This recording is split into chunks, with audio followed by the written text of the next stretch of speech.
Rebonjour à tous. Nous allons commencer ce moment de culte par un nouveau chant qui est très simple. Donc je vais le chanter une première fois, nous allons le chanter une première fois et je vais vous inviter à reprendre avec nous.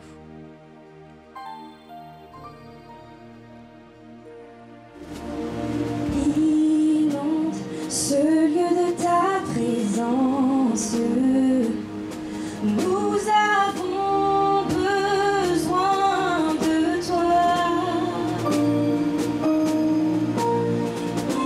Inonde ce lieu de ta présence, nous avons besoin de toi. Viens, esprit de révélation, et souffle sur nous, souffle sur nous. Viens, esprit de révélation, souffle sur nous, souffle sur nous. Reprenons ensemble. Inonde ce lieu de ta présence, nous avons besoin de toi. Inonde ce lieu, Seigneur. Inonde ce lieu de ta présence, nous avons besoin de toi. Viens, esprit de révélation. Viens, esprit de révélation, souffle sur nous, souffle sur nous. Viens, esprit de révélation, souffle sur nous. On reprend ensemble. Souffle sur nous, ensemble. Inonde ce lieu de ta présence, nous avons besoin de toi. Inonde ce lieu, Seigneur. Inonde ce lieu de ta présence, nous avons besoin de toi. Viens, Saint-Esprit, viens, esprit de révélation, et souffle sur nous, souffle sur nous. Viens, Saint-Esprit, viens, esprit de révélation, souffle sur nous, souffle sur nous. Inonde ce lieu de ta présence. Inonde ce lieu de ta présence, nous avons besoin de toi. Inonde ce lieu, Seigneur. Inonde ce lieu de ta présence, nous avons besoin de toi. Viens, esprit de révélation. Viens, esprit de révélation, et souffle sur nous, souffle sur nous, souffle sur nous. Viens, esprit de révélation, souffle sur nous, souffle sur nous.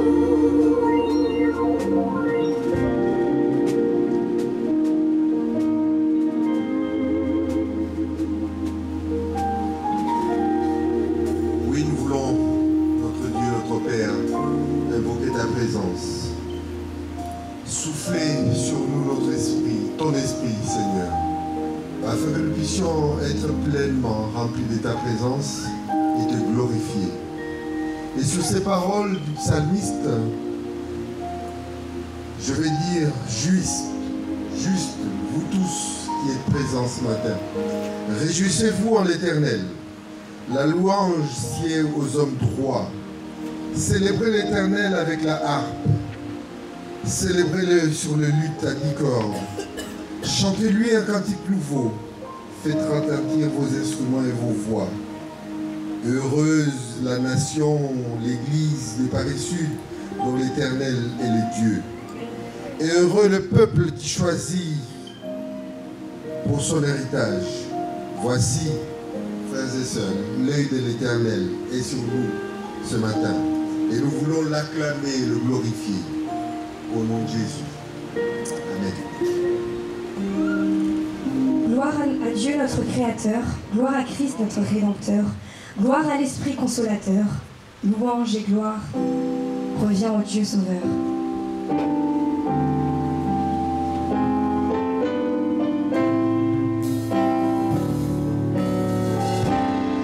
Ensemble ?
Quelle joie pour nous, notre Dieu, notre Père, d'être réunis devant ta face, autour de ton trône de grâce.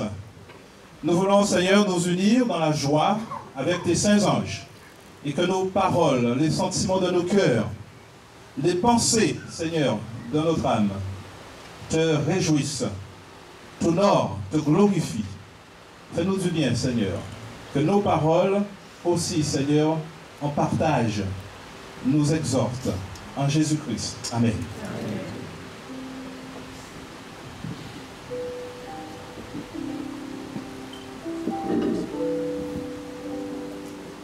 C'est ici la journée que l'Éternel a faite. Qu'elle soit pour chacun de nous un sujet de joie et d'allégresse. Car l'Éternel a béni et sanctifié le 7e jour, et il nous a en plus recommandé de nous en souvenir pour le sanctifier à notre tour.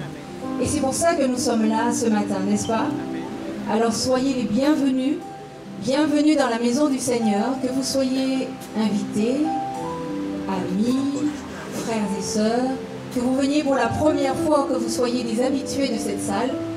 Le nom de l'Éternel est invoqué sur chacun de nous dans cette salle, et nous voulons le louer et le bénir. Je vous souhaite une chaleureuse bienvenue. Vous pouvez vous rasseoir. Humble à tes pieds, Seigneur, c'est la meilleure place. En cet instant, cette présence, Seigneur, nous recherchons ta face.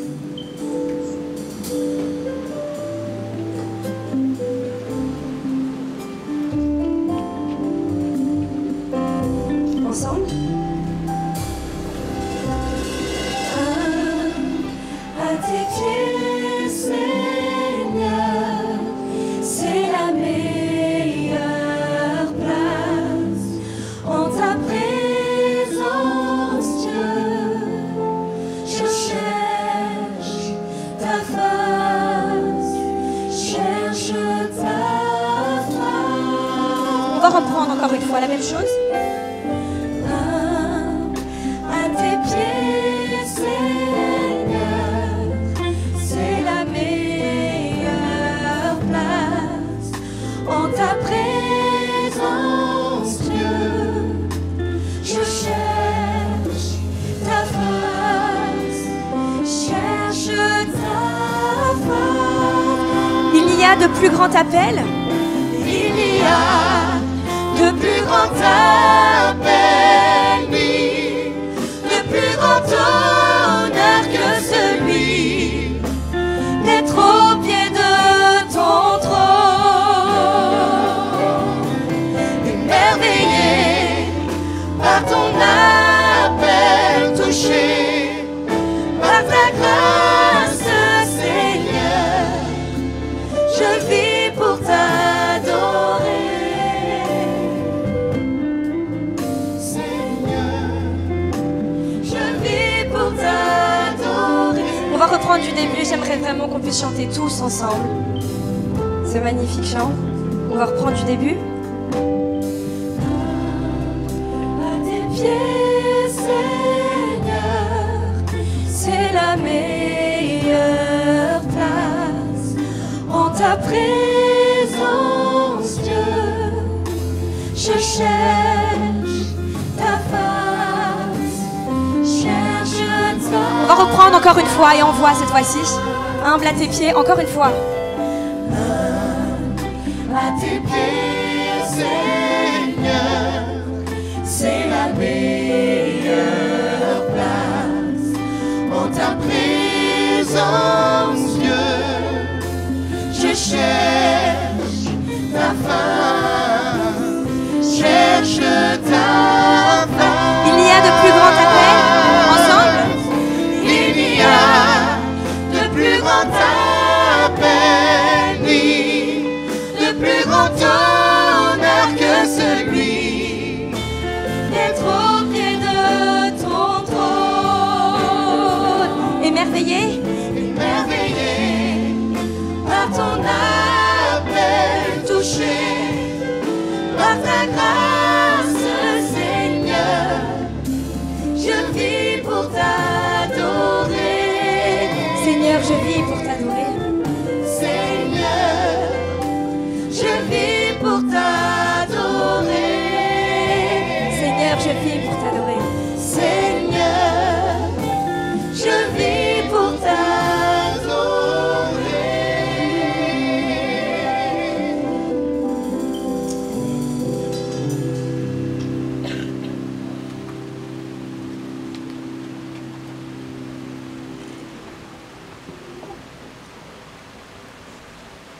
Dieu est pour nous un refuge et un appui, un secours qui ne manque jamais dans la détresse.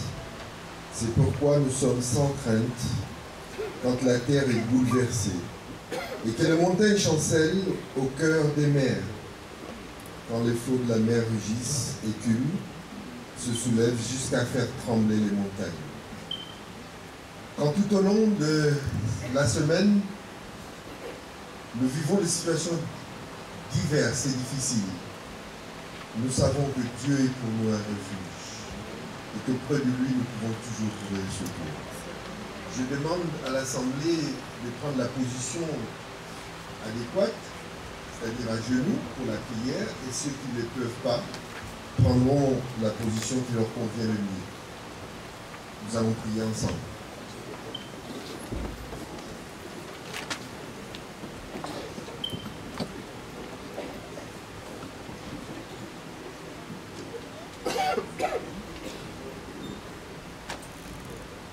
Notre Père, notre Dieu, nous voulons te remercier parce que tu nous sollicites chaque semaine à venir à ce rendez-vous que tu donnes à tes enfants. Et nous arrivons ici après avoir vécu des situations diverses. Tu as entendu déjà ce matin, nous t'avons invoqué pour ceux qui sont malades. Nous t'avons invoqué pour nos jeunes qui vont passer des examens. Nous t'avons invoqué pour ceux qui sont dans la joie, parce que tu les as bénis et qu'ils le reconnaissent ce matin. Mais avant toute chose, Père, je vais te demander pardon pour moi-même, car je n'ai pas toujours agi selon ta volonté. Alors pour cela, je te demande pardon, parce que le moment que nous allons vivre maintenant est celui où, fortifié par la confiance de ce pardon que tu m'accordes en Jésus-Christ, je demande aussi pardon pour cette assemblée, Père. Que chacun ici présent, Père, soit pardonné par toi parce que c'est une promesse. Lorsque nous nous présentons à toi avec un cœur sincère et que nous le demandons au nom de Jésus, tu nous accordes ce pardon. Alors pardonne à chacun d'entre nous, Père, car tu es un Dieu miséricordieux. Et cette miséricorde infinie, qu'elle s'accomplisse ce matin pour chacun d'entre nous ici présents. Nous voulons aussi t'invoquer pour ce que nous avons déjà dit tout à l'heure, pour ceux qui sont malades, qui sont souffrants, pour ceux qui sont dans le deuil, pour toutes ces situations que le péché a entraînées dans la vie de chacun de tes enfants. Nous te les présentons ce matin afin que tu fasses, selon ta volonté, ce que tu sais le mieux faire, c'est-à-dire soulager, guérir, consoler, apporter la joie. Et pour ceux qui sont dans la joie parce que Dieu les a bénis et qu'ils le reconnaissent ainsi, alors qu'ils acclament le Seigneur ce matin et qu'ils disent « Béni soit l'Éternel, le Dieu de bonté et de miséricorde ». Nous voulons aussi penser à celui que tu as choisi ce matin pour nous apporter ta parole. Qu'elle soit pour nous ce matin un rafraîchissement, une lampe à nos pieds et sur le chantier, sur les chemins par lesquels nous passons, qu'il nous éclaire, Père, car c'est une promesse que tu fais aussi. Que cette parole vienne directement de toi et que l'homme que tu as choisi, le pasteur Carmela ce matin, s'efface afin que toi, à travers lui, tu nous parles. Et qu'au sorti de ce culte, au sorti de ce moment, de cette communion avec toi, nous ayons vraiment le sentiment que tu nous as visités ce matin. Et que nous repartions fortifiés, confiants de ta bonté, de ta miséricorde et de ta grâce. Nous voulons aussi prier pour les autorités de ce pays. Et pour ce moment que nous allons vivre, où nous allons certainement, pour les uns, participer à ces devoirs des citoyens. Que ton esprit soit dans le cœur de chacun et que les choix qui seront faits soient selon ta volonté. Et que ce pays soit béni et cette commune de Dieu qui nous accueille aussi soit bénie par ses autorités. Nous t'en prions au nom de Jésus. Amen.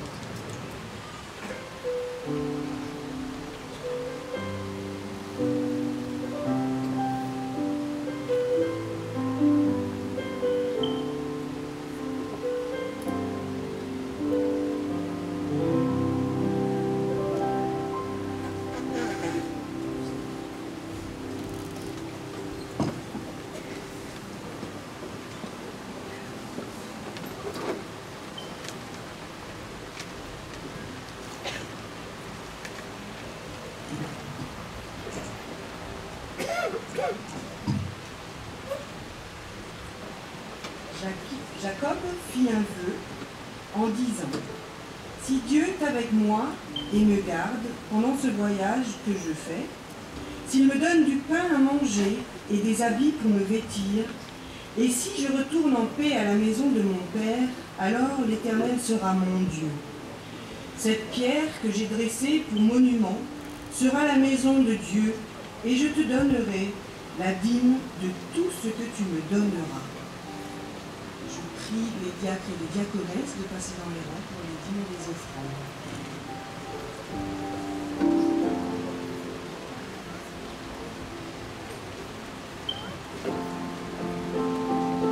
Pendant ce temps, nous chanterons « Grand Dieu, nous te bénissons ». Et Grand Dieu, nous te bénissons. Ensemble, nous célébrons tes louanges. Éternel, nous t'exaltons. De concert avec les anges et prosternés devant toi. Nous adorons au grand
tous ensemble.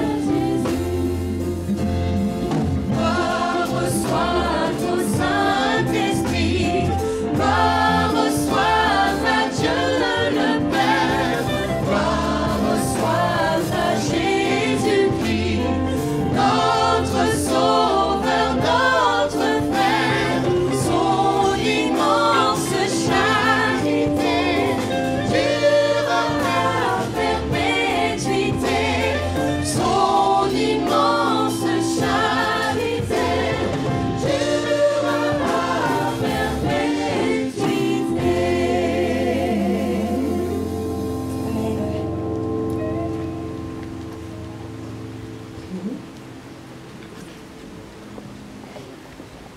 Nous nous levons.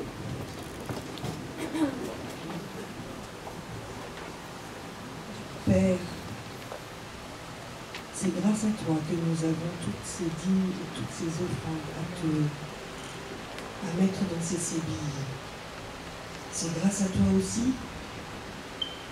que tu agiras dans le cœur de chacun et que tu les utiliseras. Seigneur, nous avons confiance en toi, nous savons ce que tu feras de ces dons et de ces dîmes. Bénis tous ceux qui ont donné. Bénis, Seigneur, tous ceux qui n'ont pas pu donner. Et tous ceux qui ont donné ce dont ils ont besoin. Veille sur chacun de nous. Et bénis-nous. Au nom de Jésus. Amen. Nous allons rester debout, nous allons entrer dans un temps de louange et d'adoration. Nous allons commencer par Alléluia, louange à Dieu. Une louange numéro 24.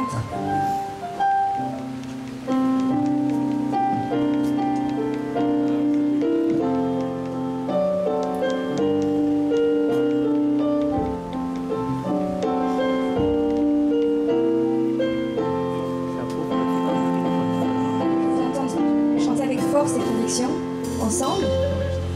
Alléluia, louange à Dieu. Chrétiens célébrons en tout lieu son nom et sa puissance. Bénissons ce Dieu créateur, chantons son règne et sa grandeur, exaltons sa clémence.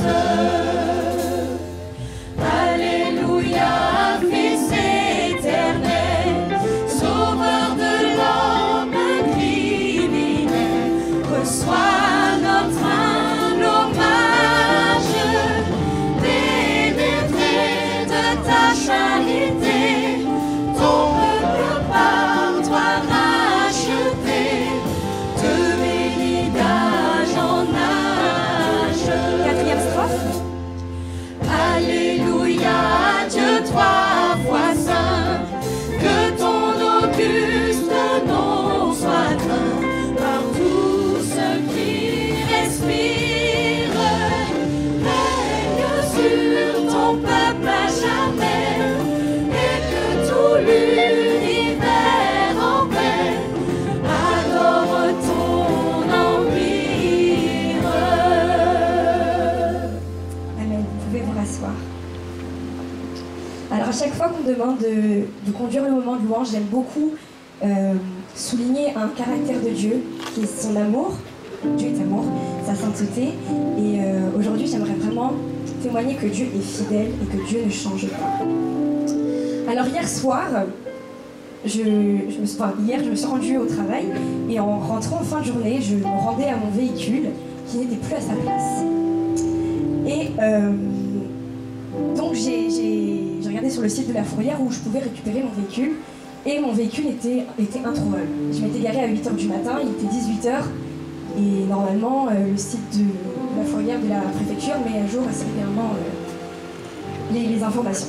Donc je me rends au commissariat de police du 18e. Je réalise que ma voiture est peut-être volée, ma voiture que j'aime beaucoup.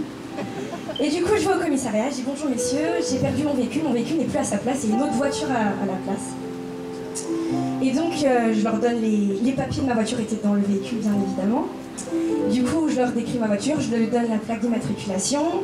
L'officier de police dit écoutez, on va appeler toutes les fourrières du coin et puis on vous tient informé. Donc j'attends, ma chère sœur me rejoint. J'attends. Le policier raccroche et me dit véhicule volé. Je me dis d'accord, véhicule volé. J'appelle mon papa, je lui dis oui, on m'a volé ma voiture.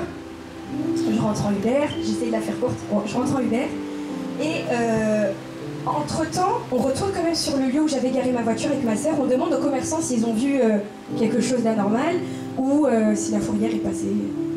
Et les commerçants nous disent oui, elle est passée, la fourrière à 13h, ils ont pris votre véhicule, vous inquiétez pas. Je dis bon d'accord, je rentre, j'appelle une première fourrière où on avait déjà pris mon véhicule, donc je continue à faire des bêtises, je me garde toujours n'importe où. Et j'appelle la fourrière où mon véhicule était la première fois, il décroche pas. J'arrive chez moi, j'appelle une dernière fois, sachant que sur internet mon véhicule était toujours introuvable. J'appelle une dernière fois, il décroche au bout de la deuxième sonnerie.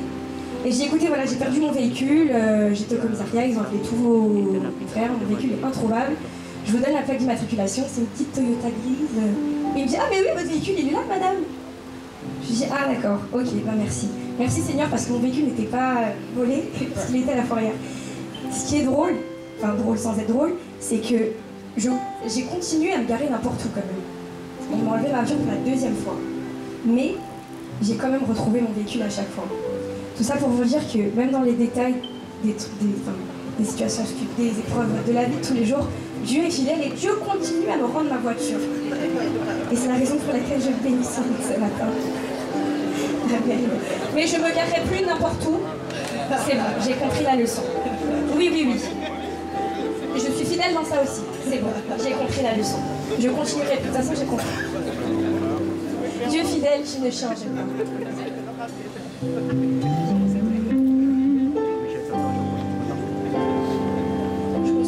Je compte sur vous pour chanter avec moi, avec force et conviction.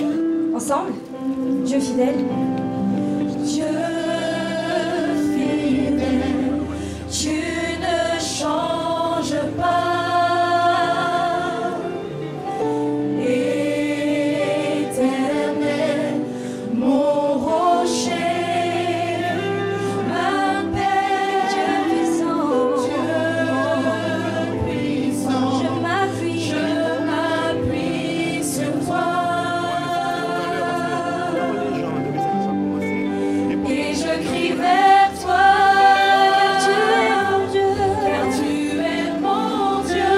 Oui, je crie vers toi. Oui, je crie vers toi. J'ai besoin de toi, papa. On va reprendre encore une fois. On voit tous ensemble. Dieu fidèle. Dieu fidèle, tu ne changes pas. Éternel, mon rocher, ma paix, Dieu puissant, je m'appuie en tout temps sur toi. Et je crie vers toi, car tu es mon Dieu. Tu es mon Dieu. Oui, je crie vers toi.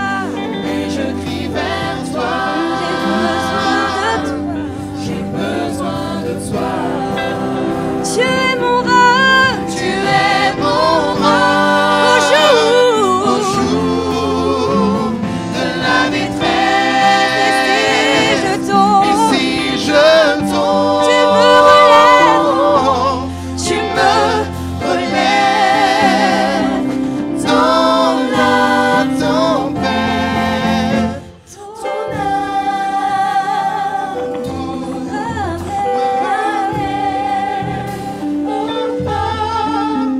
Tu es mon seul espoir, Seigneur. Dieu fidèle, tu ne changes pas. On va reprendre encore une fois du début, ensemble.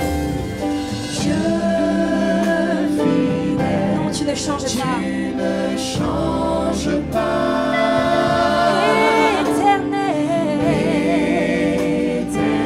mon roc, ma force, Rocher, ma paix, Dieu puissant, je m'appuie sur toi. je m'appuie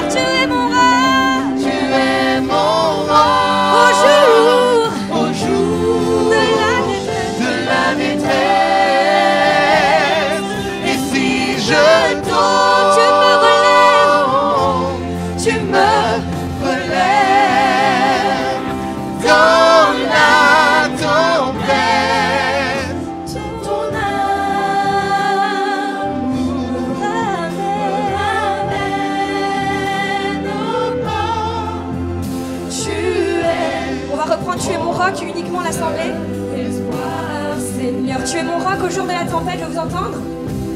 Tu es mon roc au jour de la détresse. Et si je tombe, tu me relèves dans la tempête. Ton amour me ramène au bord. Tu es mon seul espoir en tout temps, Seigneur. Mon seul espoir, Seigneur, dans la tempête. Dans la tempête, ton amour me ramène au bord.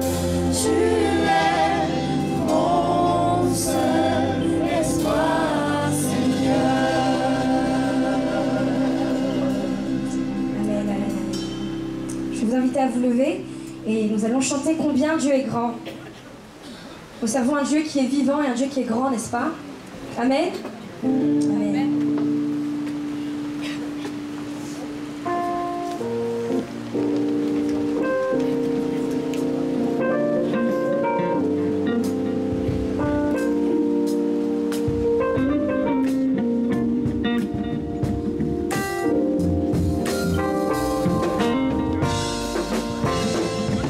Ensemble. Hey.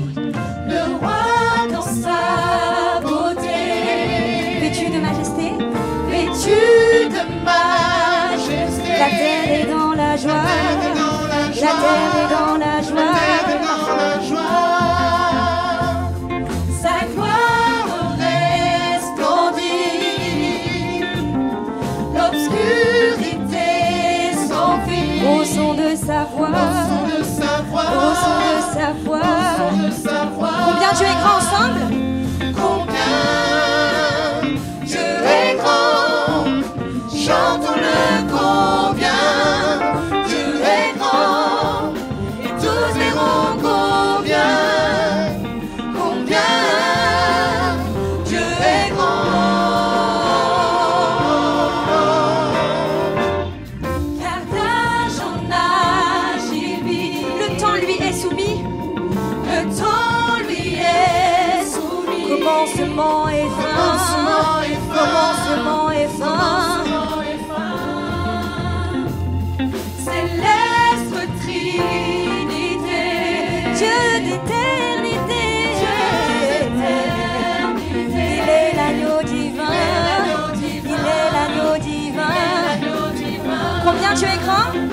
Combien Dieu est grand, chantons-le combien Dieu est grand, et tous verront combien encore une fois, Dieu est grand. A cappella, combien Dieu est grand, chantons-le combien Dieu est grand, et tous verront combien. Une dernière fois, a cappella sur les musiciens. Combien Dieu est grand?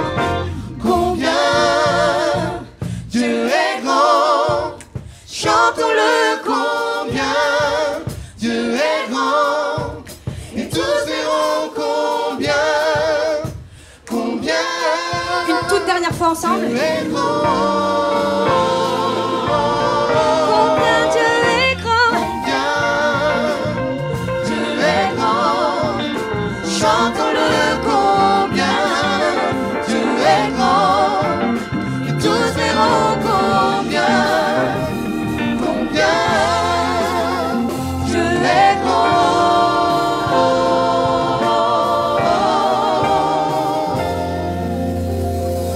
Amen, amen, amen. Je prie de garder votre position pour la lecture de la parole.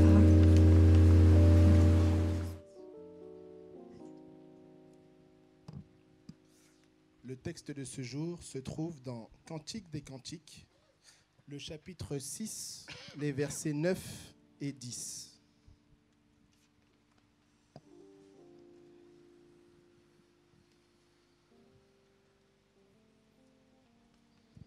Cantique des Cantiques, chapitre 6, le verset 9 et le verset 10. Une seule est ma colombe, ma parfaite. Elle est l'unique de sa mère, la préférée de celle qui lui donna le jour. Les jeunes filles la voient et la disent heureuse. Les reines et les concubines aussi, et elles la louent. Qui est celle qui apparaît comme l'aurore, belle comme la lune, pure comme le soleil, mais terrible comme des troupes sous leur bannière? Amen.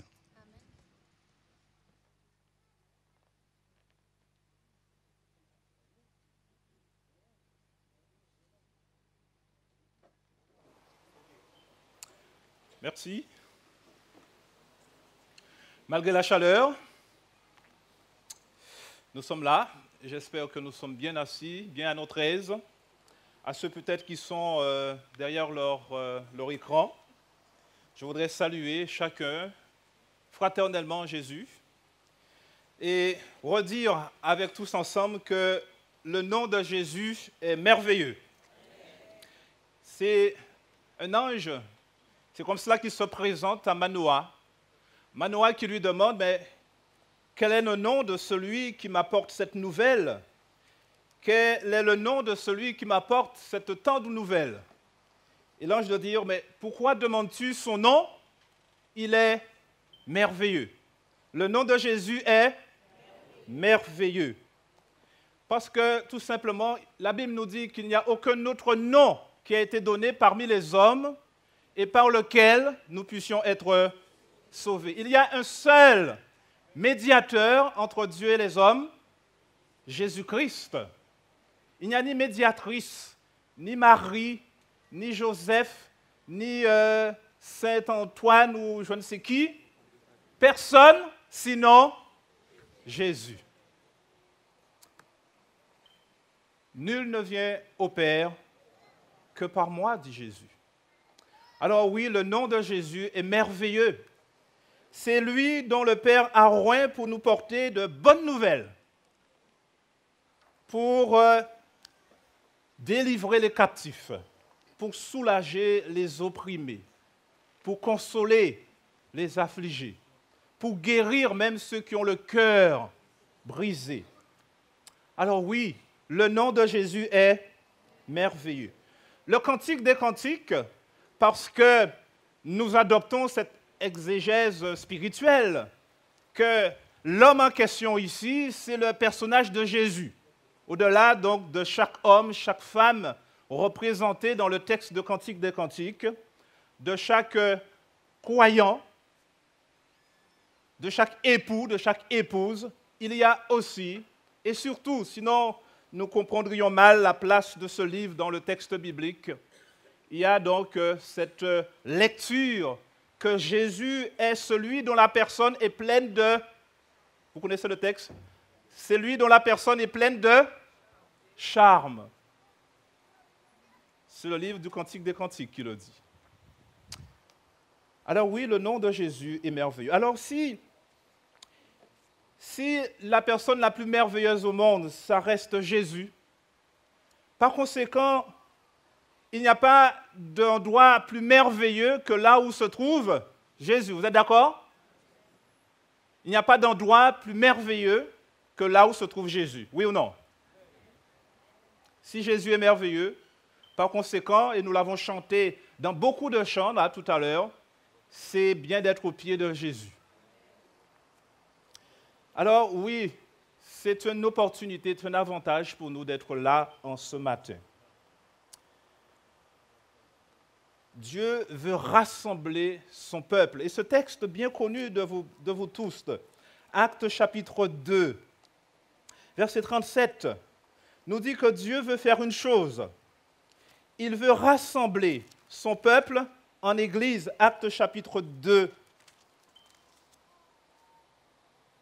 verset 47. Lorsque les gens se mettent à louer Dieu, à lui rendre grâce, que fait le Seigneur? Il ajoute chaque jour à l'Église ceux qui étaient sauvés, dit le texte, ou littéralement, dans le texte grec, ceux qui doivent être sauvés. Ceux qui doivent... Le Seigneur rassemble, où ça? Dans l'Église. Il rassemble dans l'Église ceux qui doivent être sauvés. Alors, il ne vous a échappé du tout que nous étions en période d'élection et vous l'avez remarqué certainement que de nos jours, les grands partis institutionnels ne font plus guère recette. Et d'une manière générale, c'est un vent aussi qui touche la chrétienté. On regarde avec beaucoup de scrupules les églises et beaucoup de personnes qui reconnaissent Jésus comme un sauveur, comme une personne historique et authentique et qui acceptent, oui, de reconnaître en Jésus cet être merveilleux, ce sauveur. Beaucoup de ces personnes disent, moi je veux bien accepter Jésus comme mon sauveur, mais je ne veux pas m'inscrire dans une église. Et de plus en plus, il y a une espèce de distanciation vis-à-vis de l'institution, vis-à-vis de l'église d'une manière générale.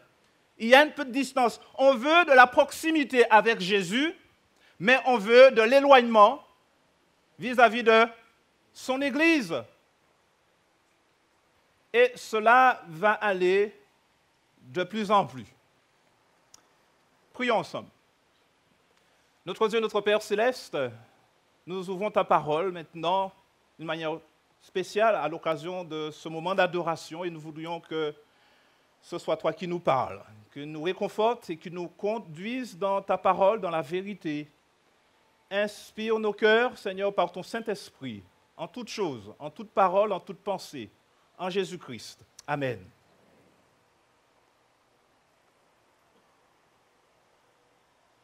Le Seigneur veut rassembler dans l'Église ceux qui doivent être sauvés. C'est la parole de Dieu. Peut-on donc aimer Jésus, accepter Jésus comme son sauveur personnel, sans faire partie de l'Église?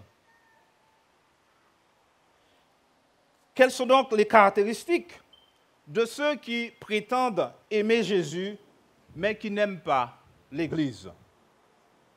Parce que s'il est vrai que les caractéristiques de ceux qui aiment Jésus sont étalées dans la Bible, l'inverse implique une activité mentale qui est un peu moins évidente. Oui, les caractéristiques de ceux qui aiment Jésus sont claires.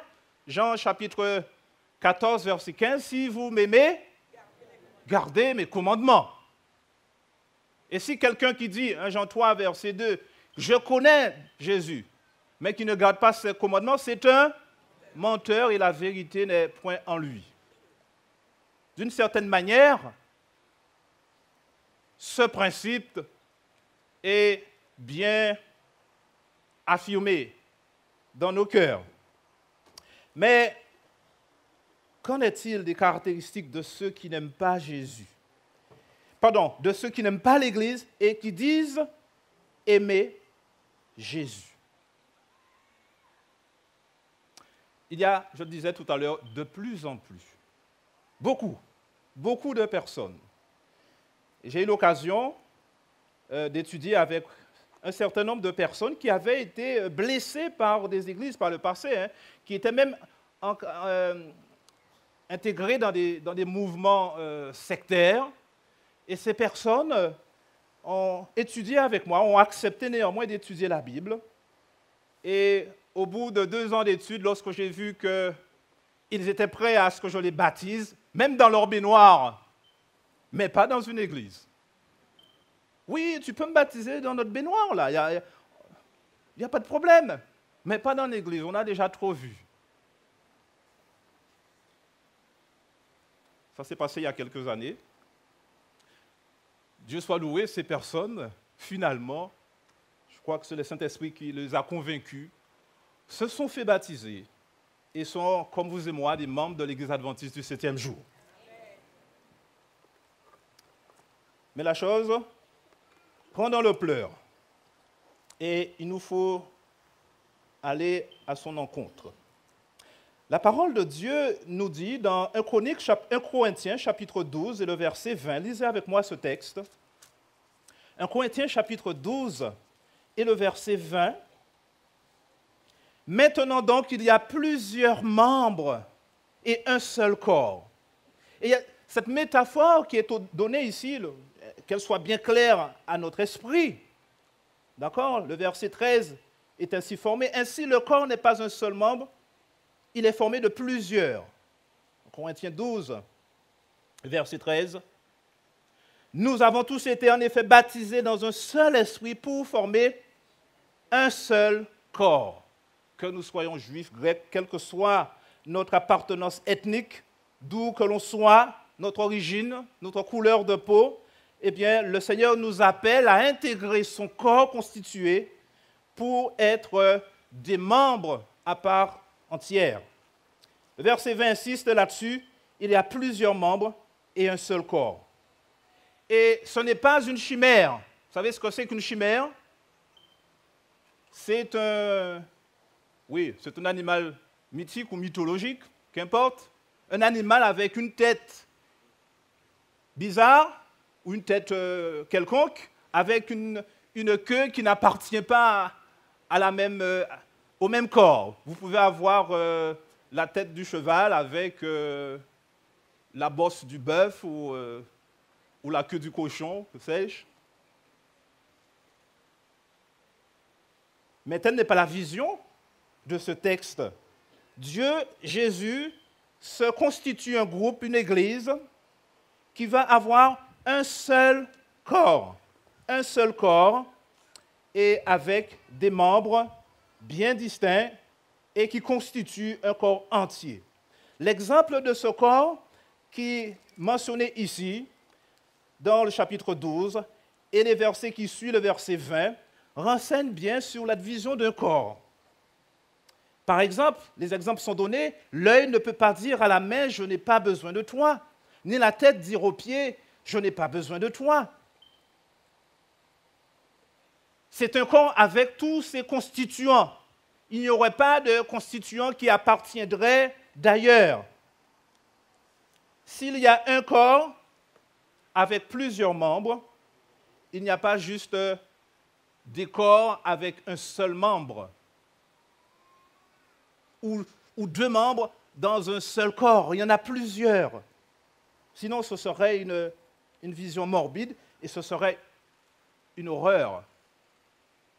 L'horreur comme décrit dans certains romans ou films d'horreur d'ailleurs, avec une main qui marche. Et lorsqu'on voit ça, c'est clair qu'on ne peut qu'avoir peur. Et d'ailleurs, je décourage de regarder cela. Non, Jésus ne nous propose pas cette vision. Un corps bien constitué, n'est-ce pas, avec des éléments distincts et qui ont un rôle bien distinct. C'est l'Église dont il est question ici. Et le texte est très clair lorsque, au verset 28, l'apôtre nous dit « Vous êtes le corps de Christ, vous êtes ses membres, chacun pour sa part, et Dieu a établi dans l'Église, premièrement, des apôtres, des prophètes, des docteurs et des enseignants, etc., etc. Tous sont-ils apôtres? Tous sont-ils prophètes? Tous sont-ils enseignants? Non, aspirez aux dons les meilleurs. De la même manière qu'il y a plusieurs membres dans un corps, il y a aussi dans l'Église plusieurs constitutions. Plusieurs membres, plusieurs personnes avec des qualités, avec des dons particuliers, avec des potentialités particulières, avec des missions aussi particulières. Mais là encore, texte que vous connaissez bien, un seul esprit rassemble tout dans l'action. C'est le charisme de l'Église, c'est la manifestation de l'Église, c'est le témoignage, plus précisément, de l'Église. Par conséquent, si quelqu'un dit ne pas aimer Jésus et ne pas aimer l'Église, il est en porte-à-faux clair avec cette vision que la Bible nous renseigne sur ce qu'est Christ, puisque son corps constitué de tous les membres est la personne même de Jésus. La personne mystique de Jésus, pour certains, mais néanmoins, Jésus ne semble pas être distinct, n'est-ce pas, de ses constituants. D'une manière générale, ce sont les membres qui sont liés entre eux. Un membre, la jambe n'est pas d'un côté et le pied de l'autre côté, et puis non. Bien s'ils sont harmonieux là où ils sont, mais ils constituent un même corps. Autrement dit, ils ont des rapports les uns vis-à-vis des autres. Sinon, ce ne serait pas un corps. S'il n'y avait pas de contact entre le pied et la main, qui ne sont pas gérés par le même cerveau, s'ils ne sont pas en connexion les uns avec les autres, s'ils ne marchent pas l'un avec les autres, alors il se pourrait que le pied s'en aille et que la jambe, le bras décide de rester là. Et vous savez ce qui se passe? C'est le démembrement, excusez-moi l'expression, mais là, ça fait mal. Là, on est dans le morbide. On retourne dans cette vision morbide qui n'existe pas là-dessus. Ça peut paraître choquant, mais un corps marche ensemble. Un corps marche ensemble. Cette vision du Christ liée à son Église est essentielle.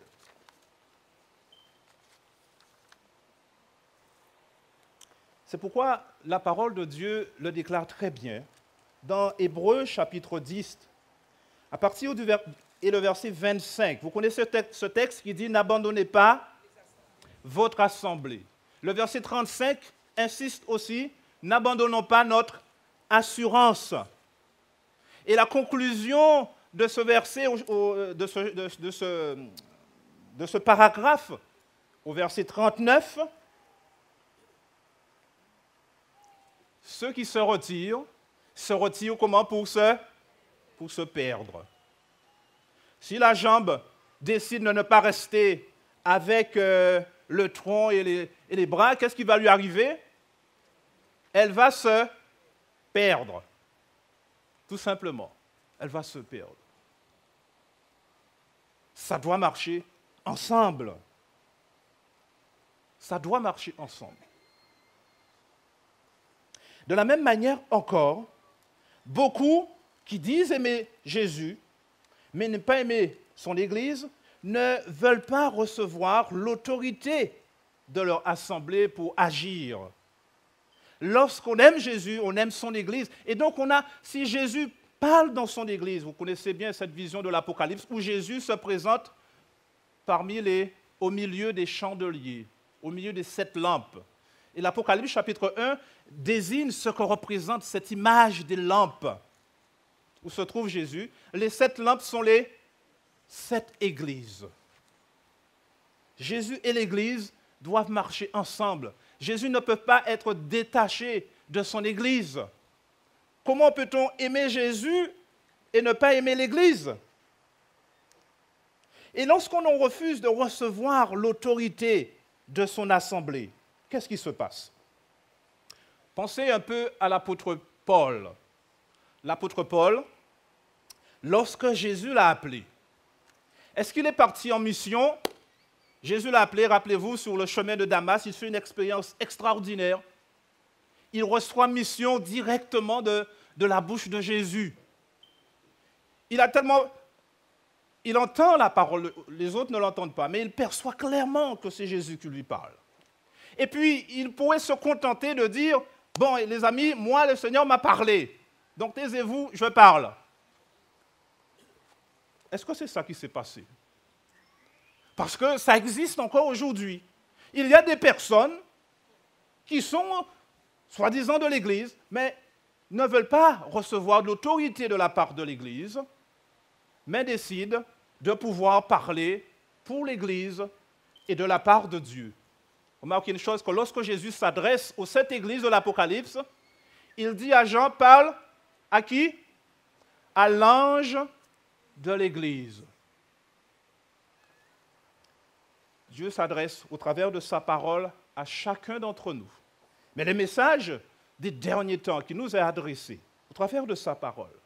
Dieu considère l'Église comme un tout et chacun doit être en possession de cette lettre. Chaque Église, Smyrne, Éphèse, etc., jusqu'à la Odyssée, devait pouvoir prendre possession de cette. Alors, revenons sur Paul. Dans Actes chapitre 9, Paul donc reçoit l'autorité de Jésus. Et il est comment? Verset 6, il paraît être tout tremblant, dit le texte. Verset 6, Actes chapitre 9, tremblant, saisi d'effroi. Le verset précédent nous dit que c'est Jésus qui lui parle. Et le nom de Jésus est mentionné. Tremblant et saisi d'effroi, il dit, Seigneur, que veux-tu que je fasse? Et le Seigneur lui dit, lève-toi, entre dans la ville et on te dira ce que tu dois faire. On te dira ce que tu dois faire. Il s'agit dans un cadre de mission, évidemment. Lorsque nous devons accepter Jésus-Christ comme notre sauveur personnel, nous n'avons pas besoin de l'avis des autres pour pouvoir nous dire, oui, il faut que tu acceptes Jésus ou que tu ne l'acceptes pas. Ce n'est pas de ce dont il est question ici.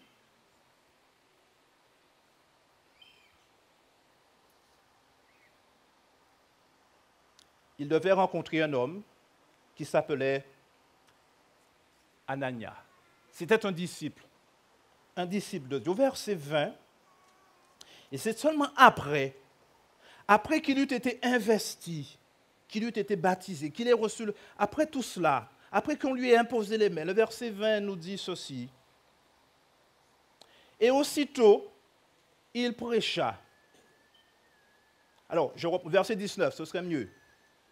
Et après qu'il eut pris de la nourriture, les forces lui revinrent.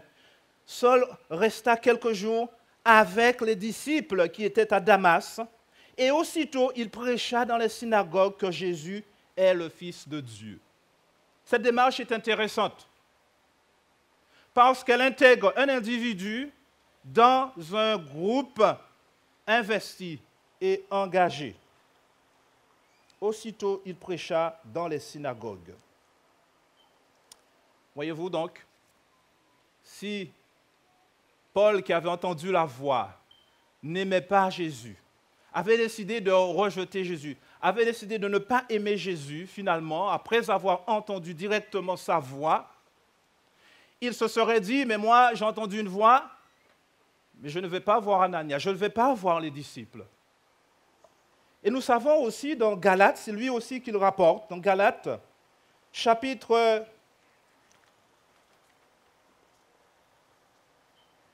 2, verset 9, mais nous n'allons pas le lire.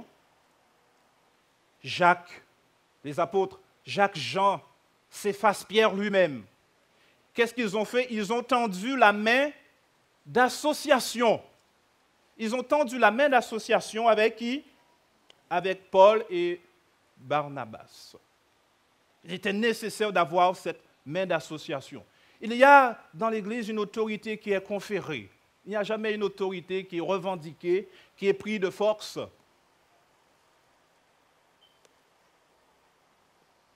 Celui qui n'aime pas l'Église et qui prétend aimer Jésus, l'apôtre Jean lui-même va le dire dans 1 Jean chapitre 3, verset 10. Comment peut-on aimer Jésus qu'on ne voit pas et ne pas aimer son frère? Alors, il y a plusieurs textes là-dedans, on ne va pas les lire tous, dans Jean chapitre 4, versets 20 et 21, Jean chapitre 3 et le verset 10 que j'ai cité tout à l'heure. Ceux qui n'aiment pas l'Église, ils n'aiment pas leurs frères, eh bien, ils ne peuvent pas réellement aimer Jésus. Ce serait un mensonge de considérer que oui, on peut aimer Jésus et ne pas vouloir faire partie de l'Église. J'ai remarqué que, ça c'est une parenthèse, que les gens qui m'aimaient, aimaient beaucoup mon épouse. Ils se trouvaient que, oh, ton épouse, elle est jolie, elle est ceci, elle est cela. Bon, ceci est vrai, oui, elle est où? Bon. Je croyais qu'elle n'était pas là. Bon. C'est que des gens qui expriment une affection pour moi. Mais les gens qui ne m'aime pas. Est-ce qu'ils vont dire ça? Non. Non. On va lui trouver tout de suite, mais elle est d'ailleurs, elle n'est pas d'ici, qu'est-ce qu'elle vient faire là, etc., etc. D'une manière générale, c'est un peu comme cela. C'était même le cas à un moment donné pour Moïse. Hein, ses frères et sœurs ont considéré que Séphora n'était pas des leurs. Et Jésus vient dire à Marie et à Aaron, quoi? Qu'est-ce qui vous arrive avec Moïse? Ouais, fermons la parenthèse. Peut-on aimer Jésus sans aimer son Église? Contresens là, hein? De plus en plus, n'est-ce pas? Si vous aimez un homme, vous aimeriez aussi son épouse. Si Jésus est merveilleux et toute sa personne est pleine de charme, alors vous devez vous rendre compte que l'Église aussi, elle est comment? Tous ceux qui ont dit tout à l'heure Jésus est merveilleux doivent dire que l'Église est merveilleuse.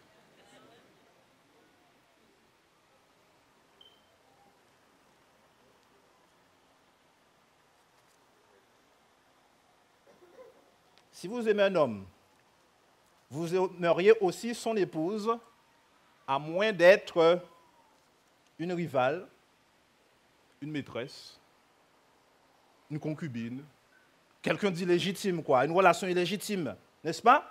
Vous pensez à Agar et Sarai, ces deux femmes. Vous voyez qui c'est là? Sarah, la femme d'Abraham. Vous savez que dans le livre de Malachie, Jésus a l'occasion de reprendre un certain nombre de patriarches qui disaient, et leur disaient, leur voie n'est pas droite, parce qu'ils ont tendance à vouloir suivre la voie de David, de Salomon et d'Abraham. Et Jésus de leur dire, un seul homme a osé prendre une autre femme, c'était Abraham, parce qu'il cherchait la postérité qui lui avait été promise. Alors, pendant des années, n'est-ce pas, il a attendu, sa femme est devenue très âgée, stérile même, lui-même aussi âgé. Comment est-ce que le Seigneur pourrait accomplir sa promesse? Alors ils se sont, avec son épouse, mis d'accord pour que Abraham aille voir sa servante.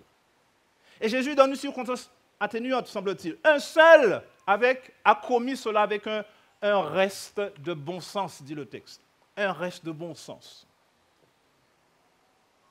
Parce qu'il pensait que... Mais il avait fait erreur et Dieu lui a rappelé que c'était un manque de foi. Dans le livre de Genèse, chapitre 16, verset 4, lorsque Agar, la servante de Sarah, que Sarah avait mis sur le genou de son mari, lorsqu'elle eut été enceinte, qu'est-ce qui s'est passé au verset 4? Il nous dit que Agar s'est pris à regarder sa maîtresse avec mépris. Elle a regardé l'épouse d'Abraham avec mépris.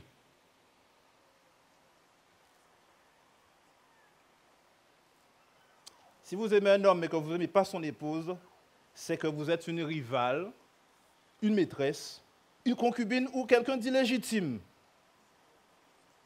Mais Jésus n'a pas de concubine, n'est-ce pas? Jésus n'a pas de maîtresse, n'est-ce pas?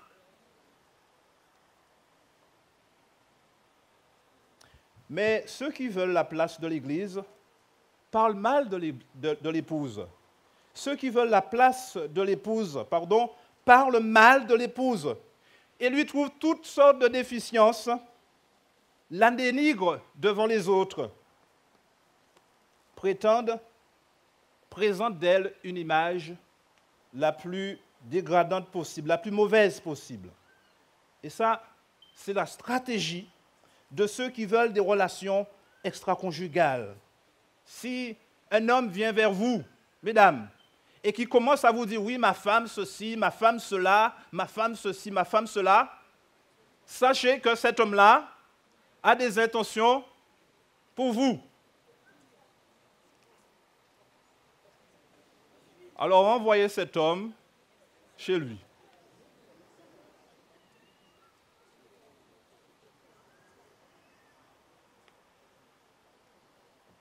Et inversement, hein, évidemment. Et inversement, on est d'accord. Ouais. Je ne vois pas pourquoi est-ce que ce seraient les hommes qui auraient toujours Mauvais rôle.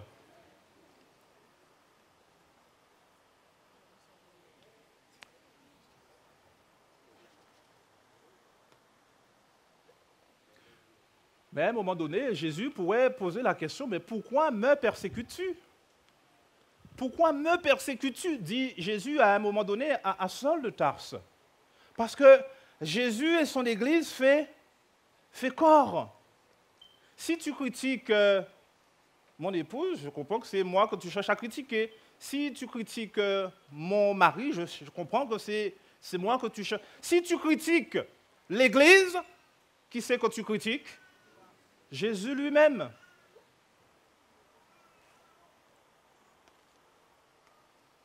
Si vous aimez un homme, vous aimeriez aussi son épouse, à moins d'être une rivale, une maîtresse, une concubine, ou encore une prostituée. Parce que les prostituées n'aiment pas l'épouse. Parce qu'elles se disent, s'il n'y avait pas d'épouse, eh bien, il serait plus souvent et mon porte-monnaie serait plus rempli.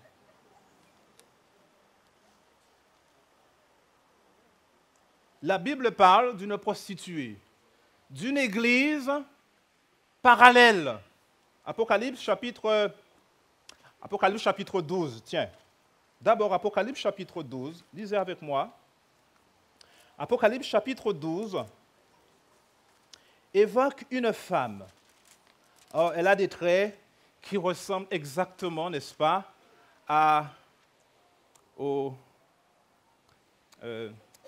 c'est Yannick. Yannick a lu tout à l'heure un texte de Cantique des Cantiques. Yannick, pardon, a lu un texte tout à l'heure de Cantique des Cantiques en parlant d'une femme qui était comment? Belle. Et le titre du message, c'était que j'ai donné, hein, la femme la plus belle au monde. Certains m'ont demandé, est-ce que c'est de ta femme que tu vas parler aujourd'hui?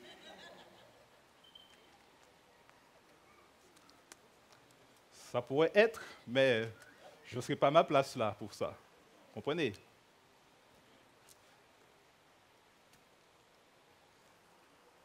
Mais si vous lisez Apocalypse chapitre 12, vous reconnaissez très bien cette femme dont il est question dans Cantique des Cantiques, chapitre 6, verset 10, versets 9 et 10. Un grand signe parut dans le ciel, une femme enveloppée du soleil, la lune sous ses pieds, une couronne de 12 étoiles. C'est 12, ce chiffre 12 qui est toujours la référence ultime dans la Bible, n'est-ce pas?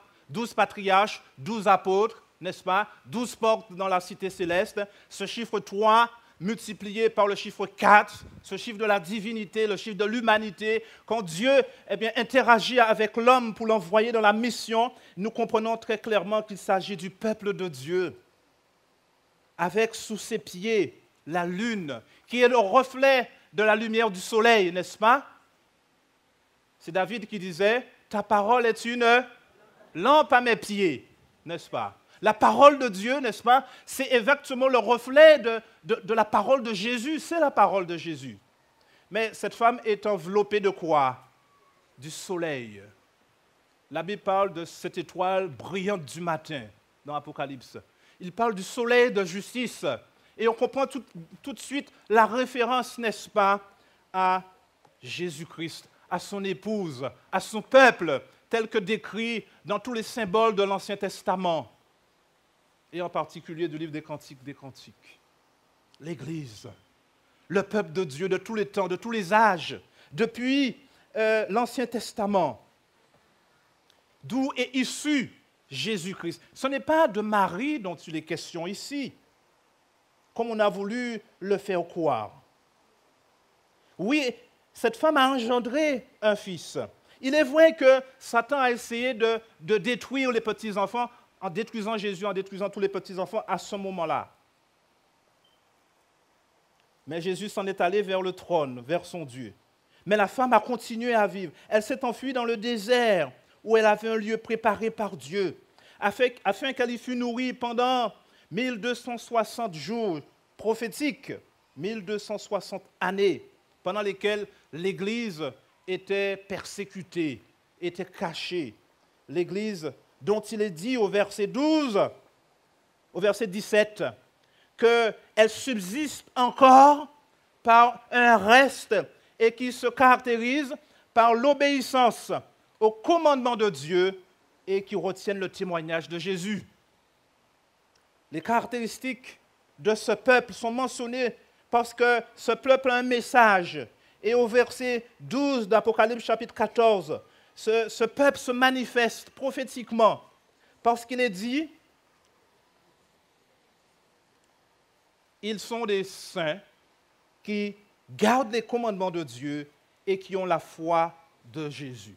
Si on veut considérer que les églises, d'une manière générale, constitutives de la chrétienté, sont sujettes à caution, alors la Bible doit nous éclairer pour faire le bon choix qui s'impose.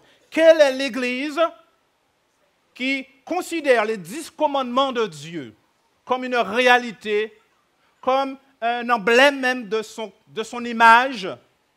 Quelle est l'Église qui respecte les 10 commandements? Seul texte écrit par le doigt même de Dieu et qui considère aussi la foi de Jésus comme des critères de reconnaissance. Il faut chercher cette Église et la reconnaître comme l'Église de Dieu. Eh bien, cette femme-là, qui est décrite au chapitre 12, est en opposition avec une autre qui est décrite comme une prostituée. Au chapitre 17, regardez comment elle est caractérisée. Au chapitre 17, on nous dit cette fois-ci, elle est présentée d'abord comme quelqu'un qui va subir le jugement de Dieu. À l'inverse de Apocalypse chapitre 12. Viens au verset 1, je te montrerai le jugement de la grande prostituée qui est assise sous les grandes eaux. C'est avec elle que les rois de la terre se sont livrés à l'impudicité. Et c'est du vin de son impudicité que les habitants de la terre se sont enivrés. Et il me transporta en esprit dans un désert, et je vis une femme assise sur une bête écarlate, pleine de noms de blasphème, ayant 7 têtes et 10 cornes. Ce n'est pas la même femme d'Apocalypse 12. Cette femme est vêtue de pourpre, d'écarlate, parée d'or, de pierres précieuses, de perles. Elle tenait dans sa main une coupe d'or remplie d'abominations, des impuretés de sa prostitution. Sur son front était écrit un nom, un mystère. Babylone, la grande, la mère des impudiques et des abominations de la terre. Et je vis cette femme ivre du sang des saints et du sang des témoins de Jésus. Je disais tout à l'heure que si vous aimez un homme, vous aimeriez aussi sa femme, à moins que vous soyez une maîtresse ou alors une prostituée. Parce que la prostituée, telle que décrite ici, elle fait la guerre aux saints. Elle fait la guerre à la femme, la légitime. Elle veut chercher à plaire son mari. Elle veut chercher à plaire, oui, le mari de la légitime. Comment? Elle va mettre quoi? Elle va mettre ses artifices, n'est-ce pas? Elle va mettre des perles, elle va mettre des bijoux, elle va mettre quoi?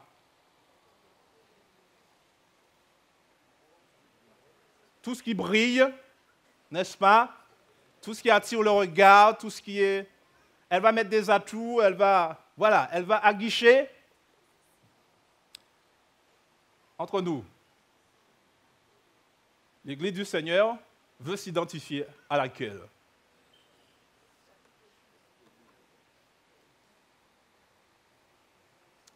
Et les femmes de l'Église s'identifieraient à laquelle de ces deux? À celles qui ne portent pas de bijoux, mais qui portent comme parure Jésus? Les hommes aussi, parce qu'il n'y a pas que les femmes qui portent des bijoux.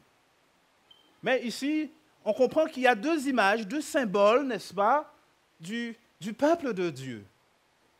Et chacun d'entre nous est invité à s'identifier, ne serait-ce que par la forme, mais aussi par le fond. Pas par le fond seulement, parce que certains pourraient dire, oui, mais moi je suis quelqu'un qui garde les commandements de Dieu et la foi en Jésus. Mais qui peut avoir aussi l'extérieur de... Alors, autant considérer que, oui, l'Église dont il est question ici est déjà belle. Elle brille déjà par Jésus qui est en elle, n'est-ce pas? C'est ainsi que l'apôtre Paul en parle dans 1 Timothée 2,9 ou l'apôtre Pierre, 1 Pierre au chapitre 3. Ayez non cette parure, mais cette parure intérieure qui consiste non pas dans des ornements, c'est valable pour les pinces, etc., etc. Oui, nous avons besoin de nous identifier à Jésus et à son Église aussi, de façon visible, mais aussi dans les actes, en tout. Pas seulement dans un aspect, mais aussi dans tous les aspects. Si vous aimez un homme, vous aimeriez aussi son épouse. Sous couvert de chercher à s'attirer l'attention de l'époux, elle a d'autres amants. Autrement dit, elle obéit à d'autres amants. Elle dit d'un côté la Bible, mais aussi la tradition. Elle écoute les philosophes qui lui enseignent que les morts ne sont pas vraiment morts. Elle écoute les autres, la patristie, qui considèrent aussi qu'il ne faut pas se marier pour être pasteur d'église. Elle écoute aussi les autres qui disent « Mais non, il faut baptiser les tout petits bébés qui ne comprennent rien. » Elle dit aussi « Non, on peut changer la loi de Dieu, qui est immuable. On peut changer la loi de Dieu. » Et je regrette un petit peu, mais je pense que c'est une erreur qui a été faite, et je voudrais m'en excuser aussi, mais je n'ai pas vu l'image, pour le flyer qui a été donné tout à l'heure avec malheureusement mais c'est peut-être une erreur, c'est peut-être une maladresse tout simplement. On l'en excuse simplement. Non, nous, en tant qu'Église de Dieu, nous disons que l'Église qui garde les commandements de Dieu, c'est la plus belle au monde, n'est-ce pas? Et qui a la foi en Jésus, qui respecte les commandements de Dieu. Il n'y a pas d'accommodement possible. Il n'y a pas d'accommodement possible. Aucun accommodement ne peut être possible. Aucun accommodement ne peut être possible.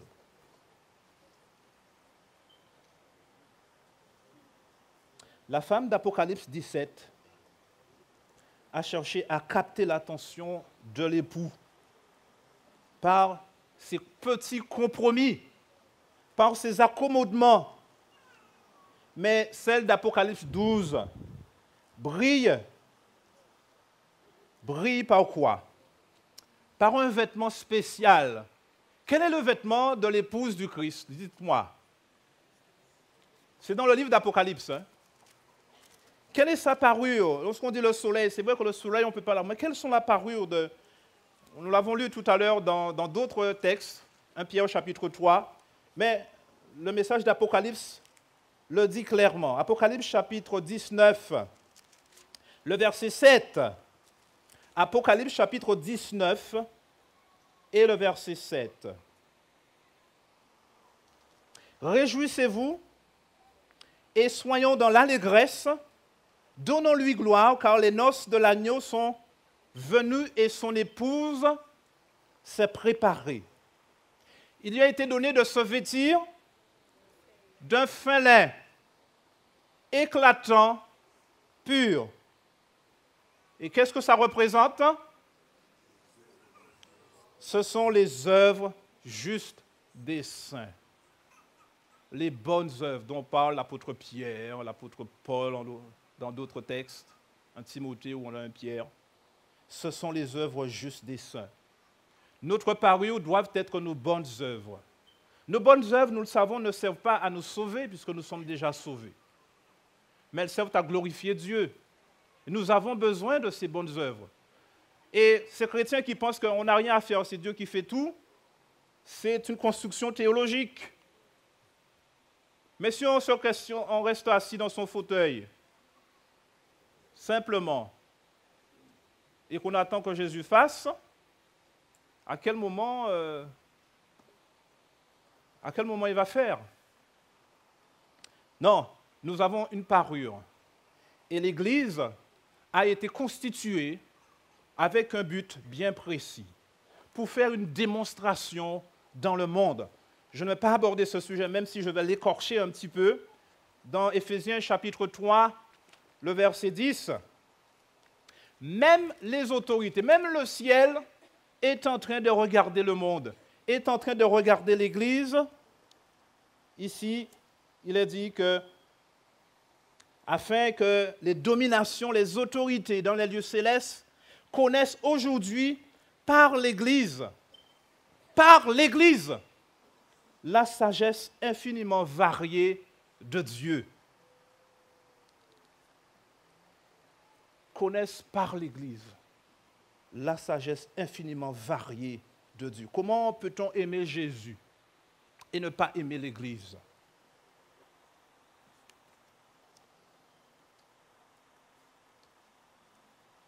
La prostituée peut changer.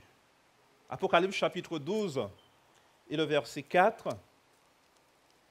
L'Apocalypse nous dit, Apocalypse 18, verset 4, qu'il y a des personnes qui sont constitutives de cette entité religieuse qui prétend plaire à Dieu et appeler Jésus Seigneur, Seigneur, sans faire sa volonté. C'est pourquoi Jésus transmet ce message. Elle est tombée, Babylone, verset 2, la grande. Elle est devenue une habitation de démons, un repère de tout esprit impur, un repère de tout oiseau impur et odieux. Parce que toutes les nations ont bu du vin de la fureur de son impudicité, que les rois de la terre se sont livrés avec elle à l'impudicité, que les marchands de la terre se sont enivrés par la puissance de son luxe. Et j'entendis du ciel une voix qui disait « Sortez du milieu d'elle, mon peuple !» afin de ne pas participer à ses péchés et de ne point avoir part à ses fléaux. Voici aussi la mission de l'Église, qui est de faire part à tous ceux qui sont réellement sincères avec Christ, qu'ils doivent obéir au commandement de Dieu et se ranger sous sa bannière, sous les traits de cette femme fidèle au commandement de Dieu, dans son message, dans son vécu, dans sa forme également.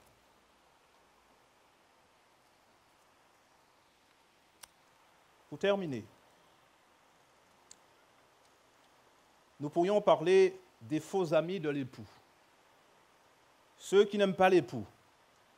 Ceux qui ne laissent pas beaucoup de temps à l'épouse d'être avec l'époux. Ceux-là n'aiment pas l'épouse également. Ils n'aiment pas l'Église. Ce sont ceux très souvent dans nos relations qui peuvent nous empêcher de donner nos vies à Jésus, qui peuvent nous empêcher d'intégrer l'Église. Parce qu'on leur fait dire, mais oui, l'Église, c'est des groupes d'individus, etc., qui sont... Et là, le message de Jésus est clair, Matthieu chapitre 10. Parce que nous pouvons trouver même aussi des gens qui n'aiment pas l'épouse, qui n'aiment pas Jésus, réellement. Et Matthieu chapitre 10...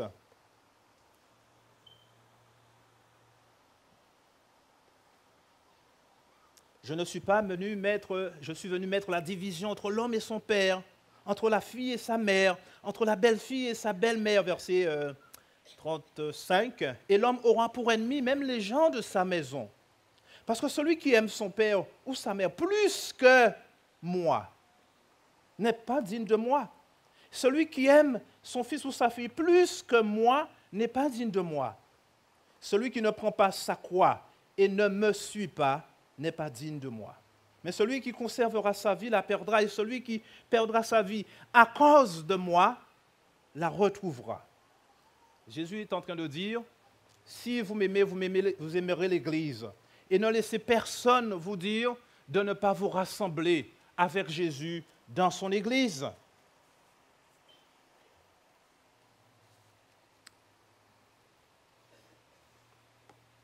Si Jésus est la plus belle personne au monde, alors son Église doit l'être aussi. Si elle ne l'est pas encore, elle doit l'être aussi. Et le Seigneur a pourvu les moyens de la rendre ainsi. Éphésiens chapitre 5, ce sera mon dernier verset. Éphésiens chapitre 5. De la même manière qu'il y a un chef dans l'Église, c'est Jésus-Christ, verset 25. L'Église est soumise à Christ. Et le Christ lui-même, comme le fait les maris, doivent sanctifier par la parole l'Église. L'avoir purifiée par l'eau du baptême, verset 26, pour faire paraître devant lui cette Église glorieuse, sans tache, ni ride, ni rien de semblable, mais sainte et irréprochable. Si vous aimez l'Église, vous ne pouvez pas vous en prendre à l'Église, ni à ses institutions. Si vous aimez l'Église, vous aimez Jésus, mais si vous aimez Jésus, vous aimeriez aussi l'Église.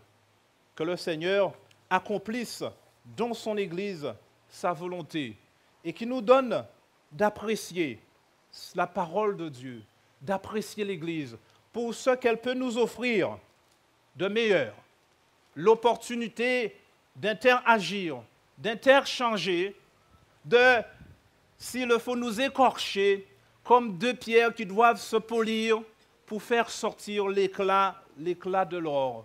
C'est l'action même de Jésus. Qu'il en soit ainsi pour chacun en Jésus-Christ. Amen.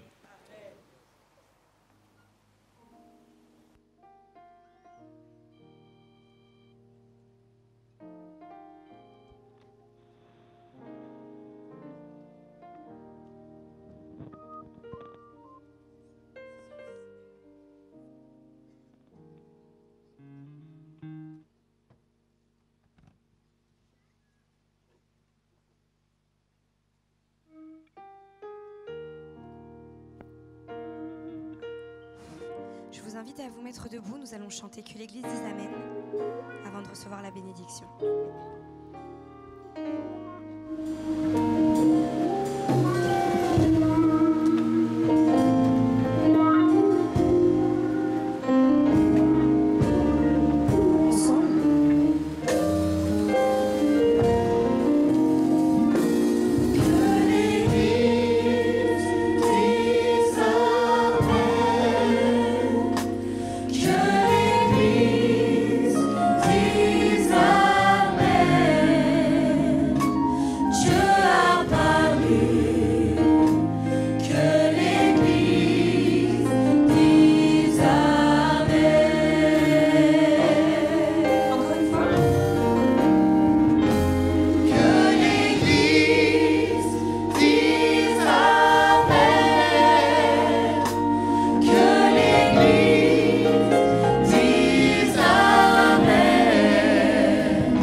Un appel bref et précis. Nous aurons, certes, sabbat prochain, une cérémonie de Sainte Seine. Nous aurons ensuite, sabbat d'après, une cérémonie de baptême. Deux cérémonies qui engagent, qui renouvellent l'alliance et qui engagent dans l'alliance. Ce message est un préalable et chacun peut se retrouver, moi d'abord, dans ce qui peut être aussi un appel à renouer avec Dieu, à aimer son Église. S'il y a une, deux, ou que sais-je, plus, une personne qui souhaiterait dire « je rebrousse chemin, je veux considérer l'Église du Seigneur comme l'opportunité pour moi aussi d'exprimer mon amour pour Jésus. » Elle peut le faire simplement. Et avant la prière que je vais faire, eh bien, s'associer ici, dans un moment ici. Si quelqu'un veut s'approcher, s'unir dans cet instant et pouvoir dire, exprimer simplement, voilà, ne serait-ce que pour le baptême prochain qui aura lieu le 1er juillet, Ce sera un samedi après-midi à la communauté de Bagnolet. Si cette personne ne s'était pas encore manifestée jusqu'à maintenant, et peut-être même qu'elle s'est manifestée, mais qu'elle veut pouvoir le faire ici, et exprimer son amour pour Jésus, et aussi son amour pour l'Église, qu'elle le fasse maintenant, puisque l'opportunité lui est donnée. Et s'il y a quelqu'un qui a pensé aimer l'Église, mais qui entrevoit l'amour pour l'Église peut-être avec une autre dimension, alors aussi, elles peuvent aussi s'avancer. Et nous prierons aussi. Et si peut-être quelqu'un qui, peut-être comme la prostituée d'Apocalypse chapitre 18, a envisagé que pour plaire à Jésus, il suffisait de faire tant et tant de choses, mais pour autant, n'avait pas considéré à la fois certains détails, certains prérequis, eh bien, elle est libre de s'avancer. Et là encore, je prierai pour elle. Je vous laisse juste quelques secondes. Ceux qui veulent se déplacer peuvent le faire. Et nous prierons ensemble.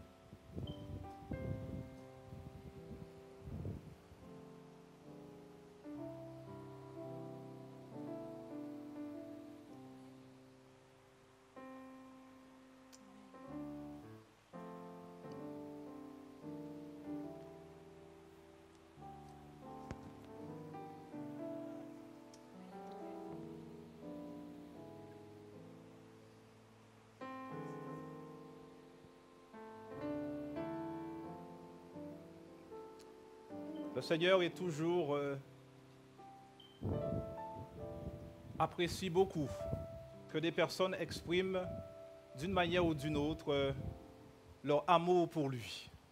Et si ce matin, notre amour pour Jésus transparaît dans simplement l'appréciation d'une Église constituée qui aime obéir à Dieu au travers de ses commandements, alors c'est une belle chose de l'exprimer aussi ouvertement. Car Jésus dit toujours, je confesserai ceux qui me confessent devant les hommes. Je confesserai devant mon Père qui est dans les cieux. Encore quelques secondes, juste quelques secondes. Une affaire entre Jésus et nous. Et aussi entre nous et son Église, puisque Jésus n'est pas séparé de son Église. Jésus n'est jamais séparé de son Église. C'est pourquoi s'il s'est absenté dans le ciel, il a prévu de revenir, de nous préparer une place pour que là où il est, nous soyons aussi. Ne regardez ni à droite, ni à gauche. C'est une affaire entre Jésus et vous. Mais c'est une affaire entre Christ et son Église aussi. C'est une affaire entre nous-mêmes.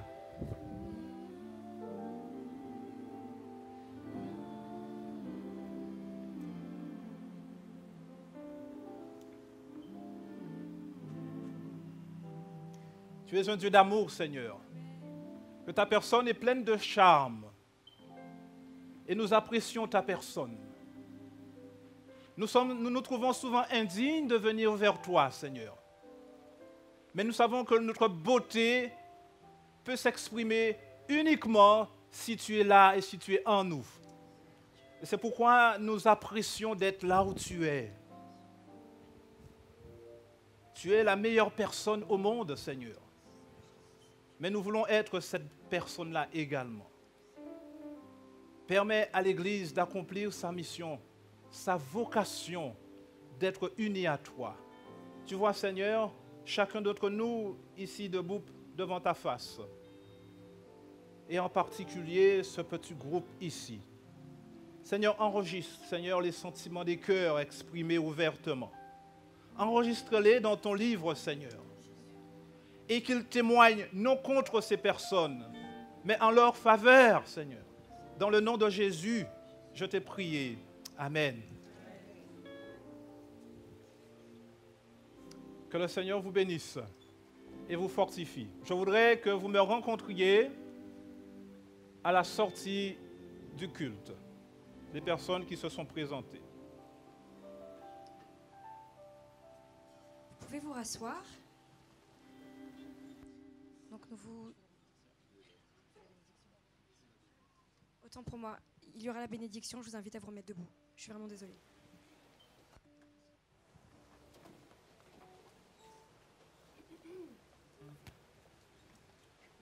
Oui, notre Dieu, tu es merveilleux, nous l'avons chanté.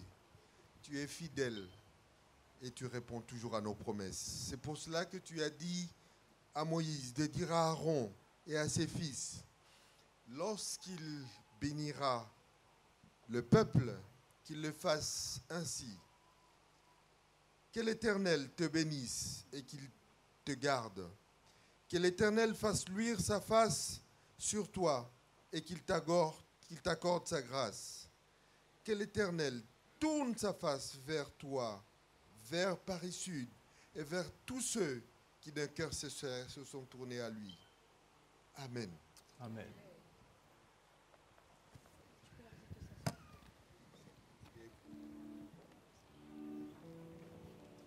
Vous pouvez vous asseoir. Alors que les diacres et les diaconesses vous dirigeront vers la sortie, nous chanterons « Je suis l'ami de Dieu ».